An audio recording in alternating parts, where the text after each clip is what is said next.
Pemirsa, kita lanjutkan lagi dialog terkait dengan jelang vonis dari kasus dugaan penistaan agama. Jika kita lihat begitu pada saat tuntutan yang kemarin, Pak Niko, ini kemarin sempat disebut nama Buniani, seolah kesalahan yang dilakukan oleh Basuki ini terbongkar dan diketahui publik karena ada unggahan dari Buniani.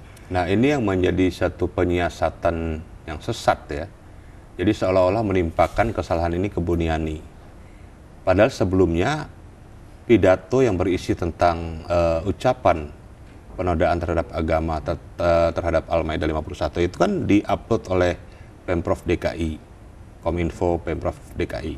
Nah, dari awal itu saya udah bilang dari bulan November, saya udah sampaikan bahwa seharusnya Kominfo Pemprov DKI yang mengupload video itu diperiksa dan terlibat. Nah, kenapa ada pasal 28 ayat 2 ITE itu, tentang ITE? Itu karena saya melihat bahwa pihak penyidik Barreskrim Polri itu dia melihat bahwa betul ada ucapan dari Ahok tentang Al-Maidah 51. Kemudian itu disiarkan lewat YouTube. Akun resmi begitu ya? Akun resmi dari Pemprov DKI. Ya kan? Nah, masyarakat banyak kan menonton. Berarti kan itu ada penyebaran di situ kan. Baru kemudian diunggah oleh beberapa yang unggah itu kalau nggak salah Buniani unggahnya itu dari media NKRI. Jadi tidak langsung Buniani mengunggah dari upload yang dilakukan oleh Pemprov DKI, dari media NKRI juga. Nah, ini kan berlapis ini. Dan ada beberapa masyarakat juga yang mengunggah masalah ini. Nah, tetapi permasalahan waktu itu kan Buniani, dia mengunggahnya secara utuh, cuman dia membuat tulisan atau transkrip berupa tulisan yang dibohongi Al-Maidah 51, kata pakainya dihilangkan. Nah, itu kan yang akhirnya dipermasalahkan jadi menjadi satu perdebatan kusir kan. Padahal ada atau tidak ada kata pakai, yang jelas bahwa apa yang diucapkan yaitu dibohongi Al-Maidah 51 atau dipakai Al-Maidah 51, itu kan menjurusnya kepada stressingnya pada penistaan agama. Bukan. Jadi pada ada atau tidaknya unggahan dari Buniani ketika Pemprov DKI Jakarta ini memang telah mengunggahnya. Sudah mengupload, bukan mengunggah. Jadi awal tuh dia mengupload kan. Dia Pemprov DKI ini sudah mengupload pertama, itu kan sudah tersiar luas di masyarakat bahwa ada kata-kata itu didengar. Cuma waktu itu kan tidak ada yang mempermasalahkan. Setelah Buniani mengunggah itu dan menuliskan kata-kata itu, deskripsinya itu, baru masyarakat ngeh di situ bahwa betul terjadi begini. Nah, di situ timbullah laporan-laporan. Nah, kemudian saya melihat waktu itu dari MUI DKI itu pernah mengirim surat semacam surat tabayun atau minta klarifikasi dari terdakwa sebelum dikeluarkannya fatwa MUI pusat ya. Sikap keagamaan. Sikap keagamaan itu.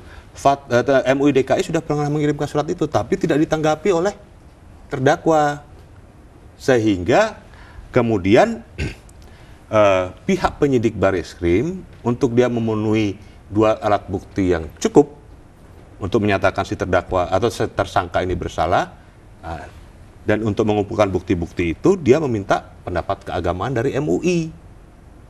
Nah, ini masalah yang minta pendapat keagamaan itu bukan dari siapa-siapa, bukan dari SBY, bukan dari siapa-siapa, tetapi dari penyidik Barreskrim untuk memperkuat dalil mereka, argumen mereka tentang. Dan itu juga yang biasa dilakukan begitu ketika ada kasus penistaan agama di tempat-tempat lain. Betul, setiap kasus penistaan agama itu selalu meminta pendapat dari MUI karena MUI dianggap mewakili kepentingan seluruh umat Islam yang ada.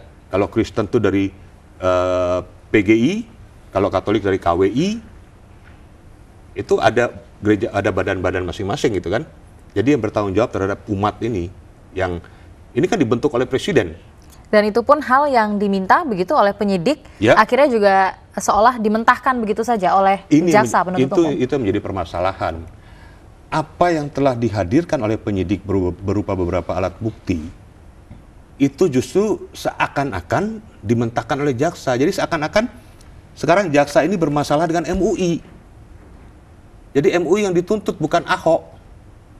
Kenapa Anda katakan seperti itu? Saya berani katakan itu karena apa? Surat pendapat keagamaan dari MUI ini dianggap tidak sah.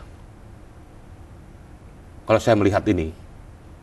Ya, karena diragukan dan tidak digunakan begitu pada saat karena dianggap bukan karena diragukan, dianggap tidak sah Sehingga akhirnya jaksa mengarahkan ini kepada 156.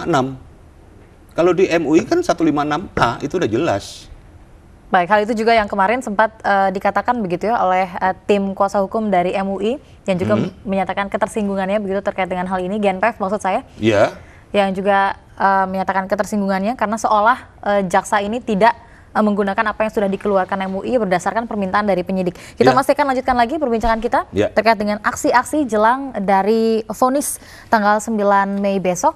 Ternyata banyak sekali aksi yang sudah dilakukan seperti aksi damai, kemudian juga aksi karangan bunga. Kita akan membahasnya usai jeda sesaat lagi.